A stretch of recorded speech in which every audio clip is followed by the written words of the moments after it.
Obrigado, Carla.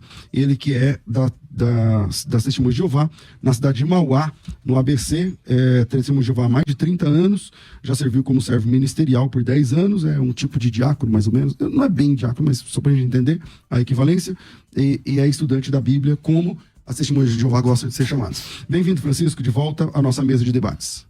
Então, quer dizer que é um prazer continuar aqui com o meu amigo Naruso, né? Dar continuidade ao que nós paramos, né? De fato, são muitos textos, né? Pra gente raciocinar e mostrar para o público, né? E a gente vai dar continuidade, né? Vou tentar, mais uma vez, provar, né? Que o Espírito Santo é o poder de Deus, né? E não uma pessoa, né? Porque tem muitos textos que trazem essa ideia, né? Então, é que as pessoas analisem e vejam, né? Quem tá certo e quem tá errado, né? Isso fica por cada um decidindo.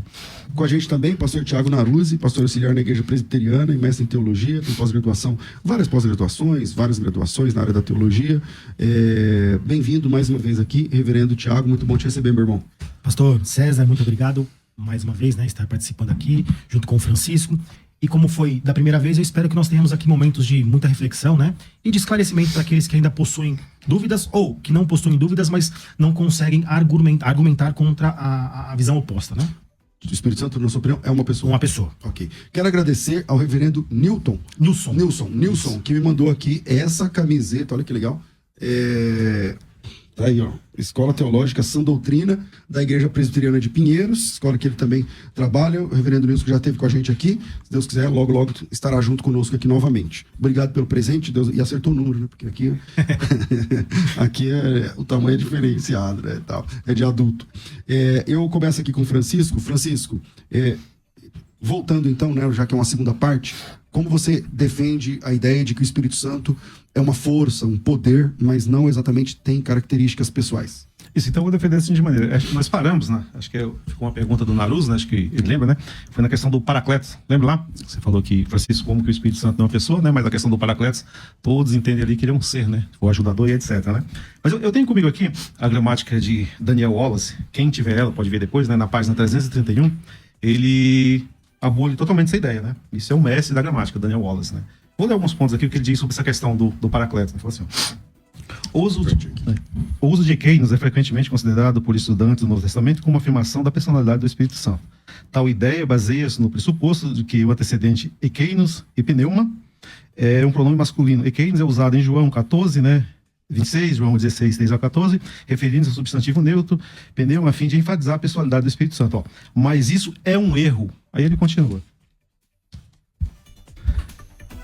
Nada tem a ver com gênero natural. Ekeinos é antecedente a ekeinos. No caso, ele diz o seguinte, ó, ekeinos não somente é um oposto de Paracletos, mas também um pronome relativamente neutro. E isso dificilmente ajuda no argumento gramatical para a pessoalidade do Espírito Santo. Então, eu estou citando aqui um dos maiores gramáticos do mundo, Daniel Wallace, né? É verdade. Então, ele não concorda com a ideia lá do texto que o meu amigo citou, João capítulo 14, né? E o 16 também, não é isso? E João 14, 26, não que citou. Ali que o Espírito Santo seja uma pessoa. Eu citei no meu outro debate, né? Que o Daniel Wallace falou, as pessoas não deram ouvido, isso ele citou no site, não está na gramática, mas é a citação dele no seu próprio site, que não há base gramatical para a pessoalidade do Espírito Santo. Por isso que, principalmente nesses textos que eu citei, então, por isso que a gente apoia a ideia do Espírito Santo. Esse texto, de fato, eu concordo.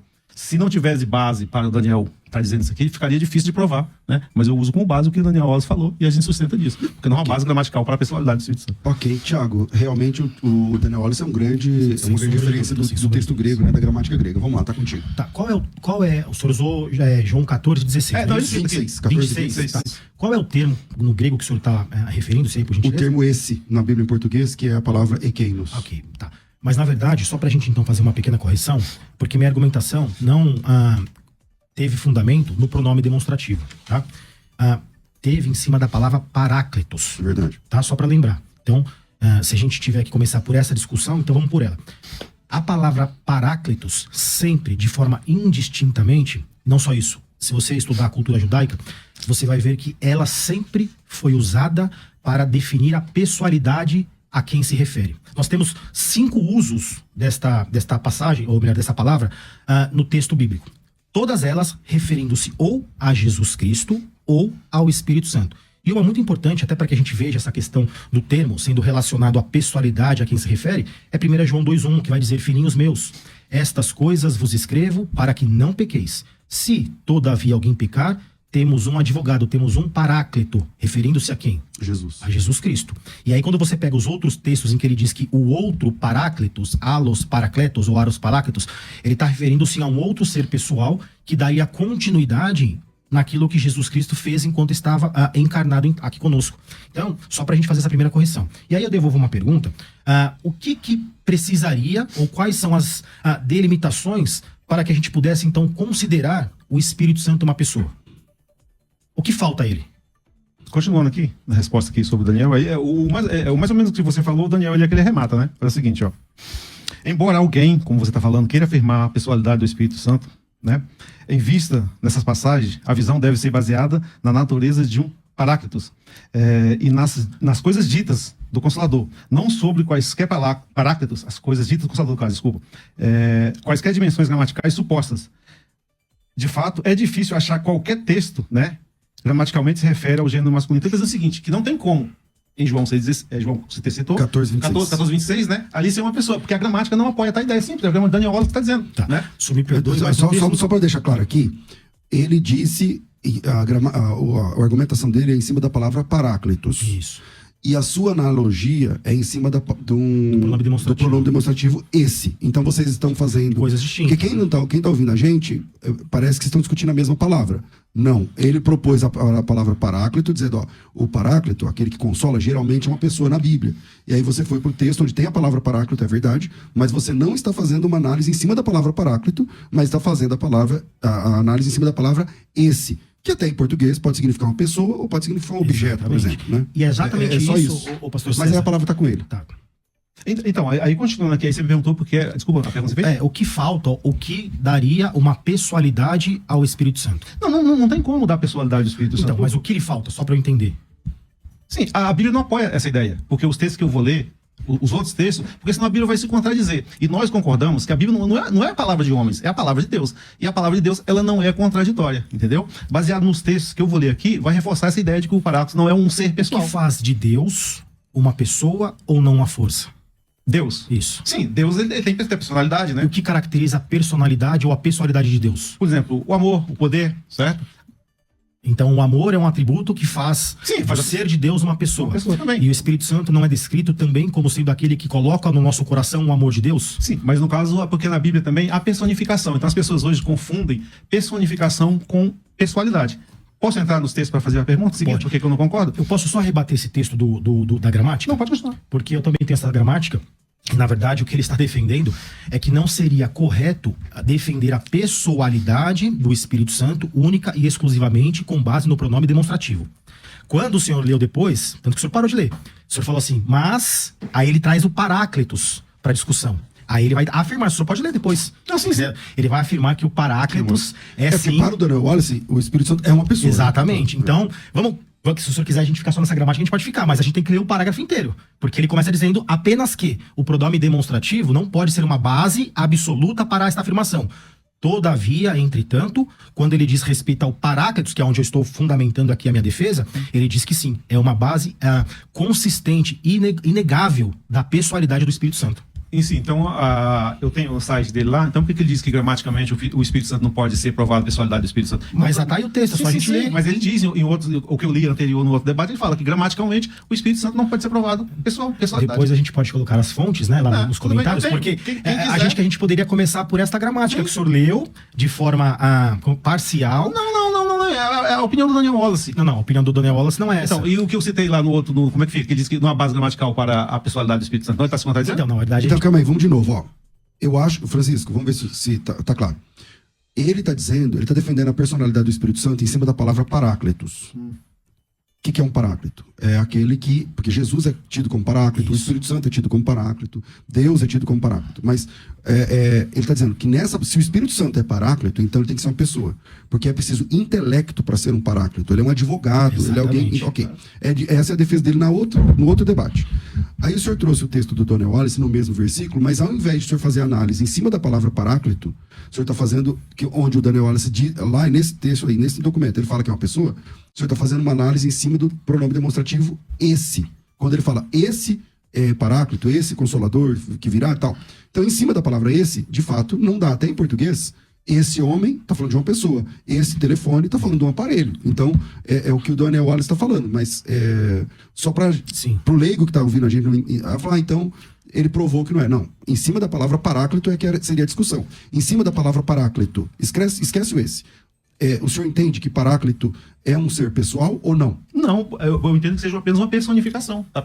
Porque outros textos vão corroborar o que eu estou dizendo. É isso que eu preciso entrar para provar. Okay. A gente não pode ficar só na... Entendeu? As pessoas vão decidir. Tá comigo? Claro. Então vamos lá.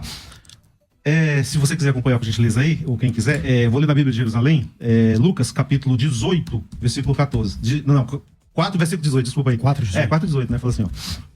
Posso ler? Sim. Diz assim, ó: o Espírito do Senhor está sobre mim, porque Ele me consagrou, né, com unção para evangelizar os pobres, né, e dar libertação aos cativos e curar. Vou apenas parafrasear. Então, o artigo, o próprio Espírito estava sobre Jesus Cristo. Então, nós concordamos que quando Jesus esteve na Terra, Ele zerou o que Ele tinha de poder, de tudo. Ele deixou isso, né, isso que diz Filipenses, né? Ele se esvaziou de si mesmo, veio para a Terra. Então, o Espírito Santo veio para o ajudar, não é verdade?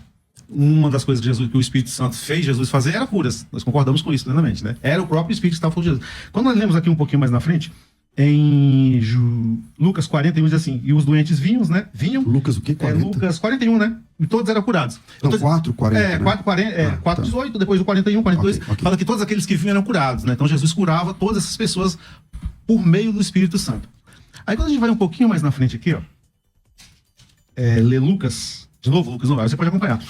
Lucas 6:19 diz o seguinte, ó: e toda a multidão procurava tocá-lo, porque dele saía uma força que curava a todos. O que era essa força? Volta para você. Só podia ser o Espírito Santo.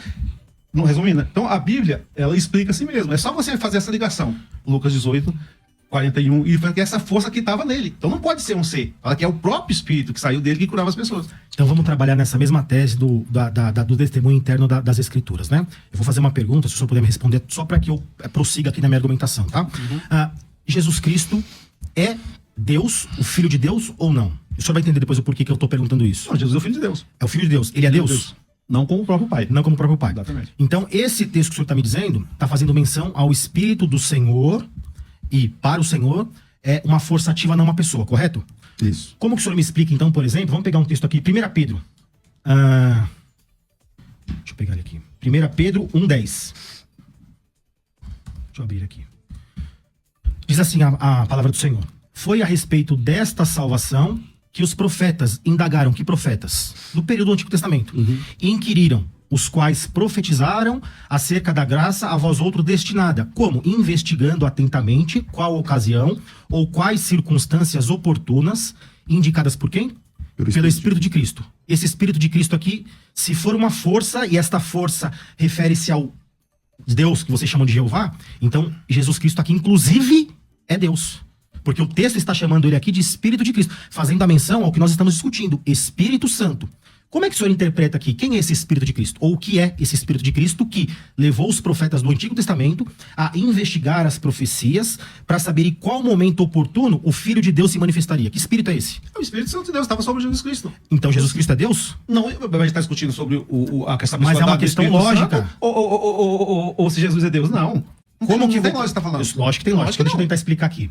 Se Jesus Cristo não é Deus, é um ser talvez mais elevado, e aqui está sendo chamado Espírito de Cristo como agindo lá no Antigo Testamento, primeira, ou Cristo é Deus, não na concepção dos testemunhos de Jeová, e outra, qual é a outra conclusão que nós temos que chegar? Inevitável, que o Espírito de Cristo ou o Espírito Santo são ou é uma pessoa distinta dos dois. Porque do contrário você vai ter que se render a dizer que Jesus Cristo é Deus. Ô Daruso, meu amigo, tá comigo? Tá comigo. Então vamos lá. O fato de Jesus ter recebido, eu li em Lucas. Não, aqui não fala que ele recebeu. Assim. Mas Lucas diz que ele recebeu o próprio Espírito. Mas Pedro está dizendo que era o próprio Espírito de Cristo. Sim. De quem? Mas dado por quem? Pelo próprio Deus. A inferência do Senhor, não fala aqui. Peraí, então a Bíblia é contraditória. Eu vou ler Lucas de novo. Lucas fala que o Espírito de Javé, 4:18, veio sobre Jesus Cristo. O artigo, o Espírito veio sobre ele. Mas vocês não defendem que a manifestação do Cristo, ela é somente posterior à encarnação? Como é que ele estava lá no Antigo Testamento? Inclusive, pelo Espírito dele, os profetas estavam indagando e investigando. Não, mas isso não muda nada, Anuruso. Não muda nada. Não. O fato de o Espírito agir no Velho Testamento no Novo não tem problema nenhum. Mas está fazendo menção que o Espírito que agia lá era o de Cristo. Então, entendi. Então, aqui que o Espírito de Cristo não podia... Não, pra mim pode. Não, sei. Não tivesse sido manifestado ainda, né? Por quê? Porque o Pai o deu. Sempre deu a ele. Lá no céu, Jesus também tinha esse Espírito, porque é a força que mantinha tudo. Simples Então, assim. se a força de Cristo é a mesma força do Pai, a gente vai ter que se render a João 1. E o verbo estava com Deus, mas o verbo também era o próprio Deus. Não tem não tem como o senhor sustentar essa doutrina da impessoalidade do Espírito Santo com base nesse texto. Ou o senhor se rende para a questão de que Jesus Cristo é sim Deus, Filho de Deus, mas não segundo a concepção unicista, mas segundo a concepção trinitarista. Então, mas aí a gente vai discutir o Espírito Santo ou se Jesus Mas é uma Deus? questão lógica. Não, mas é questão uma lógica. consequência lógica. Então, Francisco. o que eu tô percebendo, você ficou sem saída porque Lucas... Não, peraí, é minha vez. O Lucas disse bem claro, a força que está em você é que curava. Ele chamou o Espírito Santo de força, né? As pessoas estão vendo que não tem lógica que você está falando. Força. Lucas, fala força, não fala. Fala assim aqui, ó. Quer que eu leia de novo? Lucas 4,18. O Não, Espírito não. do Senhor Deus está sobre mim, porque Isso. me ungiu para evangelizar Sim. os pobres, enviou onde está a força? Lucas Mesmo porque isso é um texto de 6,19. 61. Lucas Então 6,19. você está usando outro texto. Sim, Porque você está vendo com Lucas 4,18? Não, peraí, vamos seguir o raciocínio, peraí, certo. Eu disse que o Espírito Santo estava sobre Jesus Cristo, certo? No 41 fala que a partir de então ele passou a curar. Quando eu li Lucas 6,19, diz que a força curava. Ou seja, a força que estava em Jesus Cristo, não podia ser uma pessoa. Então, vamos lá. É só seguir. E todos da multidão procuravam tocá-lo porque dele saía poder. Isso. E curava todos. Esse É poder isso. era o Espírito Santo. A Bíblia de Jerusalém colocou força. Eu só pedi para seguir essa sequência. Eu vou seguir essa outra sequência aqui, ó. Vou ler mais um texto aqui para reforçar o que eu estou falando. Você pode ler aí, Marcos 30, né? 5:30. Peraí, deixa eu olhar aqui. Marcos Marcos 5:30? É, Marcos 5:30. Lembra da cura da mulher do fluxo de sangue? Essa passagem que eu vou ler, né? Pode ler. Ó, vou ler. E logo, o 30. Imediatamente Jesus, tendo consciência da força que dele saíra, a mesma força. Então Jesus curava com o quê? Ele se esvaziou de si mesmo. Ele zerou o que ele tinha no céu, certo? Para que ele pudesse fazer obras miraculosas, curas e etc e tal, era através do Espírito Santo. Então, essa força que era o Espírito Santo saiu dele e curou a mulher. Bem claro, força. Ou poder, como algumas traduções fazem, força. Prova tanto que quando a gente lê também Lucas 5,17, o que é que os tradutores fizeram lá? Eles tiraram essa palavra poder, colocaram... Mudaram, não tá poder na João Ferreira de Almeida, porque eles perceberam, se a pessoa lê nessa sequência, Lucas 5,17 tá virtude, né? Mas lá é poder, fala que saíra poder e ele curava. Tá bem claro isso. São 3 passagens que diz que o que Jesus curava, saiu dele poder ou saiu força. Não tem como negar isso aqui. Eu sou do Nordeste, isso aqui tá mais claro, né? De que o sol no meio-dia. Não tem como negar esse texto aqui. Thiago. Quando a gente lê nessa sequência, então, eu quero que você refute isso aqui. Então, você vai dizer que Lucas tá errado, dizer que o Espírito Santo é força? Ok, Não. Thiago. Vai dizer que Marcos tá errado para dizer que o Espírito Santo é força? Não tem como, Matheus. Tiago. Não vou dizer que o Lucas está errado, não. Vou dizer que o senhor está interpretando de forma equivocada com as lentes da sua própria crença. O que significa dizer que esvaziou-se? O senhor está usando o texto de Filipenses. Sim, ele deixou tudo o que ele tinha antes, não era? O que Homem, que- ele era um comum homem aqui na Terra. O que ele deixou? O que Deixou seria? seu poder, por exemplo, né? Total. Não, senhor, porque inclusive isso é uma heresia chamada kenoticismo. A ideia é que Jesus Cristo esvaziou-se, ele não pode deixar de ser o que sempre foi, Deus. Porque do contrário seria uma contradição. O senhor não pode deixar de ser humano. Jesus Cristo não pode deixar de ser Deus. Quando o termo aqui é usado, o kenosis, que ele se esvaziou, o texto faz referência que ele esvaziou-se das suas prerrogativas. Imagine o seguinte, o legislador, o criador do universo, submetendo-se à sua própria legislação, por amor daqueles que ele veio buscar. A ideia do esvaziar-se é essa, porque do contrário, nós estaremos dizendo que ele em algum momento foi Deus, mas para buscar os perdidos, deixou de ser Deus. Isso é inconcebível. Mas aí, o senhor ainda não me respondeu, né? O que faz ou o que caracteriza a pessoalidade? O senhor disse que a questão do amor. Tá, mas Deus, os atributos de Deus não referem-se apenas ao amor, mas à intelectualidade, à vontade. No debate passado, o senhor me perguntou, aliás, o senhor afirmou que o Espírito Santo não fala, né? Na verdade, o senhor disse que foi Isaías que falou em nome da força do Espírito Santo. Existem vários textos que nos mostram, eu vou trabalhar já aqui, o próprio Espírito falando, demonstrando a pessoalidade do Espírito. Atos 13, né? Você vai usar? Isso, não são Atos 13, eu posso citar aqui uns 10, mas eu queria perguntar ao senhor, com toda franqueza, para que os ouvintes nos acompanhem. Quando é que esta doutrina que nega a pessoalidade do Espírito Santo surgiu? Quando nós pudéssemos, já vai começar a estudar a Bíblia, né? Eles descobriram o mundo, então. Não é isso. Posso responder? Sim. Quando nós percebemos que no ano 400 e alguma coisa a Igreja Católica pegou e colocou o Espírito Santo como um ser, não sei, e a gente começou a estudar e viu que isso era furado, entendeu? Então não tem base para o Espírito Santo. Prova esses textos. Então a Bíblia é contraditória. Vou ler mais um aqui para continuar te respondendo. Ó. Olha só, se quiser acompanhar aí por gentileza. João 20:22 diz o seguinte: dizendo isto, soprou sobre eles e recebeu o Espírito Santo. Aí a pergunta, uma pessoa pode ser soprada, ou uma força ou um poder? Se o senhor tiver uma concepção materialista de pessoa, sim. Mas nessa concepção materialista de pessoa, que pessoa só pode ser aquilo que é tangível, como é que o senhor defende que Deus é pessoa? Que Deus é espírito? Sim, Deus é espírito. Mas a Bíblia fala que esse espírito que nós estamos discutindo aqui é do próprio Deus. É algo que emana dele. É dele. O senhor não pode usar esta sua argumentação dizendo que o soprar, ou seja, esta imaterialidade, descaracteriza uma pessoalidade. O senhor está caindo em contradição consigo mesmo. Não, você que está dizendo, mas vocês estão provando o contrário. Vou concluir então aqui o texto. No livro de vocês, de doutrina, eles dizem que a pessoalidade é caracterizada por sentimentos, por volições e por afeições. Então perceba que o Senhor está indo contra, inclusive, o livro base que vocês fundamentam a impessoalidade do Espírito Santo.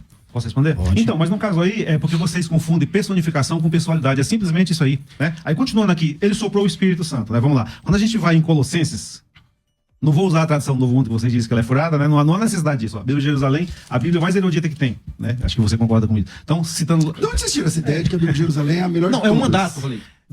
A igreja católica não serve a vocês para algumas afirmações. Eu não sei se você sabe, eu não vou entrar no assunto aí não, entrar no meio do debate, mas a Bíblia de Jerusalém, que nós temos em português, ela é uma tradução de uma tradução. Francesa, a Bíblia de Jerusalém, ela é francesa. Sim, como você então, disse. Mas mas eu não sei. Eu acho que seja. Eu já vi. bom. Bom, vamos continuar então. Então, vamos lá, pessoal, que está vendo o debate. Fala assim, ó. Fala que Jesus soprou o Espírito Santo. Uma pessoa não pode ser soprada, né? Aí, quando a gente lê, se você quiser acompanhar, por gentileza, é Colossenses, né? Deixa eu abrir. 1:29. Então ele soprou sobre quem? Sobre os discípulos. Ele distribuiu o discípulo para todas distribuiu o Espírito Santo para todos os seus discípulos, né? E todos aqueles que estavam naquela época recebiam o Espírito Santo. O que é que Paulo diz aqui, ó? Para isso me esforço e luto, sustentado pela sua poderosa energia que habita em mim. Peraí, como é que é? Poderosa energia que habita em mim. A Bíblia de Jerusalém está dizendo, poderosa energia. Vamos para o texto grego, né? Pode ler. O senhor está citando o versículo... 1:29, com licença. Aqui é kata ten otu e energian theon ergomenan, tá? Então, por exemplo, se a gente for trabalhar com esse texto aqui, lembre-se que toda a palavra, a maioria das palavras, elas são polissêmicas. Então, por exemplo, aqui, se o senhor está defendendo que esse texto defende que o Espírito Santo é apenas uma energia, lembre-se comigo, a gente falou isso no primeiro debate. Eu não queria voltar para que a gente já trabalhasse argumentos novos. Vocês vão trabalhar a tradução como sendo força ativa de Deus ou energia, seja o que for, apenas em Gênesis 1. Por exemplo, se a gente pegar Miqueias, eu vou pegar alguns textos aqui, não vai ter coerência alguma se vocês usarem o que vocês traduziram no primeiro versículo da Bíblia em outras traduções. A pergunta é, por que vocês não traduziram toda a Escritura quando a palavra lá descrita é Espírito de Deus ou Espírito do Senhor, Jeová, por força ativa? Por que essa seletividade apenas no que diz respeito a textos que, segundo vocês, dão base ao argumento para a impessoalidade do Espírito Santo? Então, mas não foi só nós que fizemos isso. Eu citei no debate passado, que a gente fez, inclusive a Bíblia de Jerusalém, ela traduz sopro. Sopro não é um ser. Várias outras, eu não lembro aqui, mas a de Jerusalém é uma delas, traduz sopro. A Ecumênica traduz sopro. A Bíblia Peregrino traduz alento. Então, isso não é pessoa. Não foi só a Bíblia da Testemunha de Jeová que fez isso, entendeu? Então, a pergunta dele foi essa, Francisco. A pergunta dele foi assim. Eu entendi. Se lá em Gênesis 1:1 você traduziu por tá como? Força ativa. Por que todos os momentos onde a Bíblia fala Espírito Santo, por que vocês não conseguem colocar força ativa? Porque aí fica desconexo, certo? É desconexo com o texto. Sim, mas não a pergunta foi essa. Sim, mas não é porque, como eu já mostrei aqui pro pessoal, pro público, há outros textos que provam que é uma força ativa. Eu citei quantos aqui já? Que o próprio Lucas citando, Marcos citando, Paulo citando, diz que o Espírito Santo é uma energia que estava sobre ele. Não tinha outra coisa sobre Paulo. Ele deu, aqui, meu filho, hoje você vai receber o Espírito Santo. Tô falando, né? E Paulo falou, a poderosa energia que está em mim. Ele estava fazendo referência ao Espírito Santo. Não precisa estar escrito Espírito Santo lá, Naruto. Você sabe disso. Tá. Então ele estava fazendo referência que essa energia que habitava nele era uma energia. Era o Espírito Santo de Deus. Não tem como fugir disso aí. Então vamos lá, só para que eu não fique aqui sem concluir o que eu perguntei ao Francisco, embora ele tenha aqui respondido, mas se esquivou do porquê que só em 1950, né, aparece um grupo de pessoas aí iluminadas por essa força ativa de Deus e traduzem aqui, né, Espírito Santo entendem o Espírito Santo como sendo apenas uma força impessoal. Vamos pensar rapidinho do testemunho dos pais da igreja. Vamos começar no século I, para a viradinha do século II. Vamos pegar Justino Marte. Tá lá na primeira apologia dele, capítulo 13. Ele vai dizer, nosso ensinamento é que ele, sendo o verbo primogênito de Deus, e até mesmo Deus, e antigamente, deixa eu correr aqui porque é muito grande a citação, no final ele vai falar, e reverenciamos, no terceiro lugar, o espírito profético, honrando-os com razão e verdade, fazendo menção a 3 ripostas, embora esta palavra ainda não tinha sido cunhada, porque isso vai ser cunhado no concílio, mas ele já está diferenciando no primeiro século. Então perceba que toda a história da igreja, toda a tradição está errada. Inclusive, ô Francisco, o que vocês defendem é muito semelhante àquilo que foi condenado no concílio como heresia chamado sabelianismo. A ideia de que existe uma única hipóstase que manifesta-se de modos diferentes ao longo da história, que vai dar origem também àquilo que nós chamamos de modalismo. A igreja sustentou-se pela providência de Deus através da pessoa do Espírito Santo ao longo de 1900 anos. Cadê a providência de Deus aí se isso fosse uma mentira? E então chega um grupo, a partir de um senhor lá de 1870, que por alguma motivação começa a questionar isso, mas não tem uma Bíblia fundamentada que sustente a sua teoria. Então ele pega um grupo de anônimos, dá o nome de Torre de Vigia, e ao dar esse nome, ele constrói uma Bíblia para sustentar a sua própria doutrina. Não há lógica nisso. Bom, eu tenho que fazer um intervalo, já passou 3 minutos, e aí eu volto no segundo bloco direto com a argumentação do Francisco sobre essa sua questão. Vira aí e a gente volta já. Último bloco, e eu vou voltar com o Tiago de novo. Tô brincando, Francisco. Tá com o Francisco. Então vamos lá. Bom, então o Naruto falou que eu preciso... que caracteriza, né, é um ser pessoal, né? Um deles que é usado pela doutrina da Trindade é a questão do... que fala que o Espírito Santo está em todo lugar ao mesmo tempo, como chama o termo técnico? Onipresença. Né? Isso caracterizaria a personalidade do Espírito Santo. Certo? Então a gente vai ver aqui um salmo muito citado pelos trinitários, acho que o Naruto ele defende essa ideia. Na Bíblia de Jerusalém é o salmo 138, mas que está no 137 nas outras Bíblias. Né? Fala assim, olha só. Para onde ir longe do teu sopro? Para onde fugir longe da tua presença? Se subo aos céus, tu estarás. Me deito no céu e aí te encontro. Então está falando sobre o Espírito Santo de Deus, né? Então é usado esse termo aqui para dizer que ele é onipresente, né? Mas aí tem um problema. Se o Espírito Santo ele é aqui onipresente, ele é um ser que tem a capacidade de estar em todos os lugares ao mesmo tempo, como explicar Atos 7, 56, que diz o seguinte, ó. Olha só. Esteve, porém, repleto do Espírito Santo, fitou os olhos no céu e viu a glória de Deus. E Jesus a pé à direita de Deus. E disse, eu vejo os céus abertos, o Filho do Homem em pé à direita de Deus. Ué, onde estava o Espírito Santo, se ele é onipresente? Para dizer que não é só uma passagem só, eu vou parafrasear Daniel, capítulo 7. Ali apareceu o Antigo de Dias, né? O Ancião de Dias, como algumas traduções dizem, né? Foi colocado no trono, no versículo 13 e 14, veio o Filho do Homem, que é Jesus Cristo, né? Ele recebeu um reino, ou seja, uma das ocasiões mais importantes que se pode dizer da Bíblia, né? Que foi Jesus, ele recebeu ali o reino do Pai para governar a humanidade. O Espírito Santo também não apareceu. A gente vai em Apocalipse, capítulo 22, né? Ele diz, apareceu o trono de Deus e do Cordeiro. Não estou dizendo que tinha que ter trono, nada disso, é que o Espírito Santo não estava. Apocalipse 7:9, estava todo mundo lá e apareceu também só o trono de Deus e do Cordeiro. Olha, mas se ele é onipresente, é um ser, onde estava o Espírito Santo? Né? Posso responder? Vamos lá. Ô, Francisco, todo respeito, mas o senhor não está vendo a própria contradição que o senhor está se colocando. Por quê? O senhor mesmo começou a fala e não tinha sido essa minha pergunta. A minha pergunta tinha sido, como o senhor explica esse lapso de 2000 anos em que todo mundo fundamentou a ideia da pessoalidade. Foi essa a minha pergunta antes do bloco. Mas o senhor começou falando que o que define a pessoalidade é aquilo que nós chamamos de atributos. O senhor usou, inclusive, a onisciência, a onipresença, o amor e outras coisas mais. Nesse sentido, o senhor está dando um salto agora argumentativo para dizer que o Espírito não aparece porque o senhor está fazendo a menção à pessoalidade e à materialidade. É espírito, nós estamos discutindo a pessoalidade do espírito através dos atributos que eles são divinos, pessoais, distintos. Então, existe uma contradição no seu próprio argumento, tá? Esse é o primeiro ponto. Segundo, a gente precisa entender, o senhor citou um texto aí, né, em relação ao espírito como sendo um ser pessoal. Vamos pegar Atos de novo. Atos 13, do 1 ao 3. A palavra vai dizer que servindo eles ao Senhor e jejuando, disse o Espírito Santo. É o Espírito que falou, não é uma pessoa que fala pela intermediação do Espírito. Duas perguntas. Como é que o Espírito fala se ele não é pessoa? Segundo, por que o texto não poderia ter dito e servindo ao Senhor disse? Disse quem? O Senhor. Mas quem disse foi o Espírito. Distinção de duas pessoas. Vamos lá. Então você vê que eu fiz a pergunta para o Naruto, por que o Espírito Santo não apareceu lá em Atos 7:56? Se ele é onipresente, por que ele não apareceu? Era muito bem, ele estava lá, só apareceu Jeová e Jesus Cristo. Eu vou dar uma explicação por que ele não apareceu, depois a gente vai aqui em Atos capítulo 3, você citou. Vamos lá. Por que ele não apareceu? Porque ele é uma força que está em Deus, ele não poderia ser visto, gente. Não poderia. Não tem como, porque está no próprio Deus, ele emana do próprio Deus. Como eu li o Salmo 137, fala aqui, o sopro de Deus, sopro. Ele vai negar que o sopro não é pessoa. É porque essa palavra ela pode ser traduzida por sopro, mas não quer dizer que espírito é uma pessoa. É tanto que essas Bíblias traduzem por sopro. Sopro não é um ser. Então, Estevão fitou os olhos no céu, recebeu o Espírito Santo, mas não foi visto o Espírito Santo. Como poderia? Vamos aqui hipoteticamente falar. O Espírito está lá no céu também, à esquerda ou à direita, e dá o próprio poder dele a Estevão. Mas ele não fez isso. Você entendeu? Então não tem como. Vamos ver o contraditório. Por quê? Agora, por que ele não foi visto? Porque é uma força que está em Deus. Vem de Deus essa força. Eu não poderia de maneira assim. São 4 passagens. Como negar essas 4 passagens? Agora vamos à questão de Atos aqui. Ainda bem que tem um contexto, Finaroso. Vamos lá? Vamos lá. Quando a gente lê o contexto aqui do capítulo 13, diz o seguinte, ó. Havia em Antioquia, na igreja local, profetas e doutores, Barnabé, Simão, Cognato, Níger, Lúcio de Cirene e ainda Manaém, isso, companheiro de infância de Tétracas, Herodes e Saulo. Então, havia o quê? Havia profetas, né?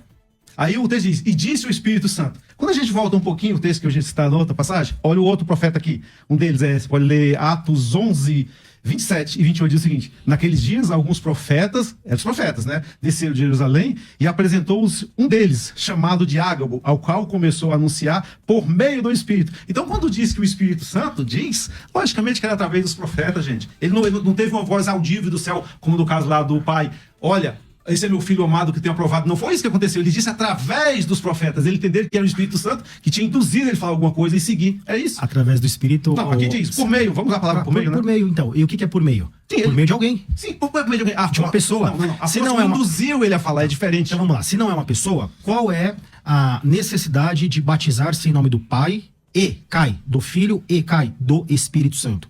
Primeira pergunta. Segundo, se o Espírito Santo é uma força, como é que o senhor me explica a ideia da blasfêmia contra o Espírito Santo? Porque o texto vai dizer que se qualquer outra coisa for feita, há perdão, mas para a blasfêmia contra o Espírito Santo, isto não será perdoado. Posso? Então vamos lá. Então, se ali o Espírito Santo é uma pessoa por fato de blasfemar contra ele, contradiz totalmente a doutrina da Trindade. Por quê? Se ele fosse uma pessoa ali, ele seria maior que o Pai e o Filho. Porque pecar contra o Pai é perdoado, pecar contra o Filho é perdoado, mas pecar contra o Espírito Santo é perdoado. Então, se ele é uma pessoa, ele estaria sendo maior do que os dois. A doutrina da Trindade não apoia tal ideia. E o contexto ali diz porque as pessoas atribuíam, né, a algo, os fariseus no caso, que era obra dos demônios, entendeu? Demônio é o quê? Isso é uma força? Não, peraí, isso era um pecado contra o Espírito Santo. Só isso está dizendo. Então, se você está dizendo... E que pecado é esse? Sim, calma. O pecado contra o Espírito Santo foi o que eles cometeram. Alguém pode blasfemar contra alguém que não é pessoal? Sim, o que é blasfêmia? Mas o fato de não ter perdão, Larus, está pondo ele acima do pai e do filho. Então, mas vamos lá. Essa Se ele é discussão, você... ok, essa discussão é uma outra. Coloca quem é mais, quem é menos. Mas vamos lá. É possível você mentir ou blasfemar para uma energia? Não, lógico Para que não uma é possível. força? Não, Então, o que é blasfêmia contra o Espírito Santo para você? Sim, naquele caso foi a mentira. Não sei se eles atribuíram uma obra que era do Espírito Santo a Satanás e o diabo, beleza. Mas se ele fosse uma pessoa, ele estava pondo ele acima do pai e do filho.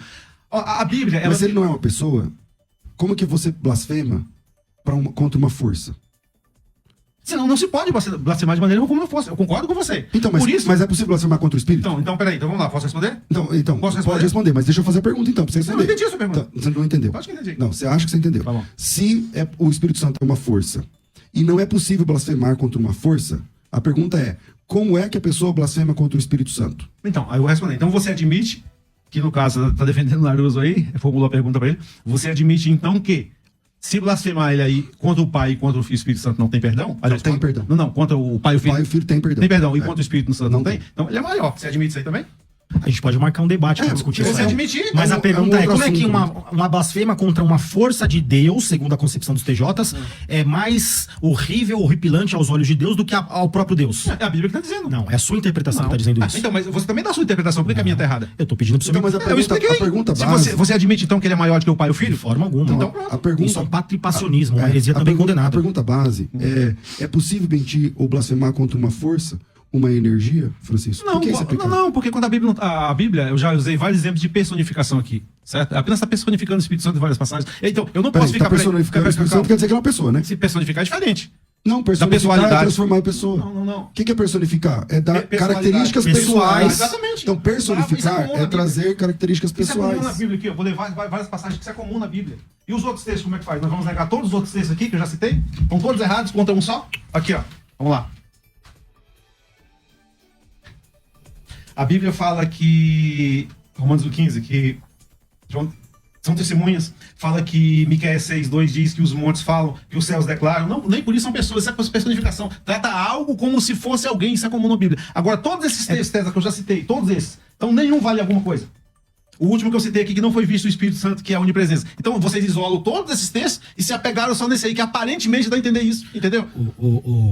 Francisco, eu sei o quanto isso é caro para a doutrina de vocês, mas se eu te devolver essa pergunta que é coerente, a gente tem mais indícios de pessoalidade do que de impessoalidade. A pergunta que eu lhe devolvo é a seguinte: por que vocês não conseguem ver isso? Por causa desses textos. Por conta de textos que vocês inferem com base em um versículo lá do capítulo 1, que, com todo respeito, tapam a vista de vocês? O texto fala, quer ver outro texto aqui? Atos 16. E percorrendo a região Frígio, Gálata, tendo sido impedidos pelo Espírito. Só trouxe esse texto porque o senhor me trouxe essa pergunta no debate passado e não deu tempo de eu responder. Sabe qual é a palavra aqui, impedidos? Calintentes, que significa prevenidos. O Espírito os preveniu. Pergunto, qual é a concepção do senso comum? Vamos trabalhar com o senso comum, de alguém prevenir outro. Sim, mas quer dizer então que uma força não pode fazer com que as pessoas se previnam. É algo absurdo, lógico que pode. Assim como uma pessoa pode, uma força também pode. O senhor percebe como que é tão forte esta crença que impede de deixar que o texto fale? O texto está falando de um ser que os previne, talvez, uma inferência, também, inclusive linguisticamente. E por que eu digo que talvez? Porque grandes comentadores da Bíblia vão dizer, por exemplo, como Kistemaker e tantos outros, vão dizer que aqui o Espírito Santo os preveniu de forma linguística, sendo uma pessoa. Então, eu vou falar aqui com todo respeito, eu rogo a Deus que o Espírito, a pessoa do Espírito, te convença desse erro, porque nós estamos trabalhando aqui de uma pessoa que também é Deus, não é inferior, tampouco superior, mas que merece a nossa reverência porque está aqui para nos consolar e nos convencer do pecado, da justiça e do juízo. Bom, Continua? eu vou ter, por conta do horário, que agora tem horário político, né? Na rádio. Então, a gente tem que terminar um pouquinho antes. Então, eu vou colocar a vinheta de consideração final e cada um de vocês vai ter 1 minuto e meio para sua conclusão. Por favor, Rafa. Considerações finais. Debates. Francisco, suas considerações finais, 1 minuto e meio. É que, como hoje o tempo é curto, né? Então eu vou terminar aqui com Mateus, capítulo 4, versículo 10, diz o seguinte, ó. E ao Senhor teu Deus adorarás, e só ele prestará culto. Né? Então, se o Espírito Santo é uma pessoa, seria uma boa oportunidade, né, para Jesus falar, não, só a eles, porque ele estava impedido, porque ele estava como humano, né, suponhamos isso, né? Mas só a eles prestarão culto. Então o Espírito Santo não é cultuado. Me mostra na Bíblia onde diz que o Espírito Santo é cultuado, latreia. Aí eu aceito que ele seja uma pessoa. Você pode mostrar isso para mim? Mesmo porque o papel do Espírito Santo é apontar para a obra de Cristo Jesus, virá aquele que vos ensinará e vos lembrará de tudo aquilo que eu vos tenho dito. A Bíblia não se contradiz. Ele aponta que a luz tem que estar apontada, sabe para quem? Para Jesus Cristo, que é o Filho de Deus e o próprio Deus. O Espírito Santo não faz dele alguém inferior, porque não chama a luz ou a referência para si mesmo. Porque, do contrário, Jesus, ele veio para servir. Servir a quem? Servir a Deus. A Deus, mas em busca nossa. Tanto que ele ajoelhou-se diante dos seus discípulos, lavou os pés para dizer o quê? Se eu, sendo mestre, faço isso, lavando o pé de pessoas, isso faz dele inferior às pessoas? Sim, mas se os três são culto, se a adoração é algo mais sublime na Bíblia, né? Só o Pai é cultuado, fica difícil do Espírito Santo ser uma pessoa, né? Isso, as pessoas concluem isso aí. As pessoas nem sabiam disso, ó. Prestar culto só é dado a Jeová Deus, ou Yahvé, como queira falar, não é dado a Jesus e no Espírito Santo. Isso anula totalmente a personalidade deles. Quer dizer, é um Deus, mas não é adorado. Fica difícil, né, Naruto? Tanto que as pessoas concluem só a partir de 1950. Isso é muito triste. É a Bíblia que está dizendo aqui. Porque, como eu disse, né, o senhor não me respondeu, não teve tempo, mas, como eu disse, né, 2000 anos de história, e então só agora, a partir de 1950, levanta um grupo de pessoas que diz que o Espírito é uma pessoa. Vamos voltar aqui para mim finalizar minha fala, só para dar uma citação aqui. Irineu de Leão, segundo século. Assim como de fato nós temos ensinado, está na sucessão ali, que existem 3 hipóstases, 3 pessoas, de um só e mesmo princípio, ou substância, Deus Pai, Deus Filho e Deus Espírito Santo. Então perceba que esse sempre foi o entendimento da igreja, e só é entendimento da igreja porque a pessoa do Espírito Santo providencialmente iluminou esses corações para assim defender. Bom, eu quero agradecer tanto ao Tiago quanto ao Francisco. Francisco, obrigado. Quem quiser entrar em contato com você, você tem alguma rede social? Não, é pela rádio aí, pessoal. Você pede o contato através da rádio? Chega até você. Chega, tem chegado sim. Então tá bom. Tiago, quem quiser te conhecer um pouco mais,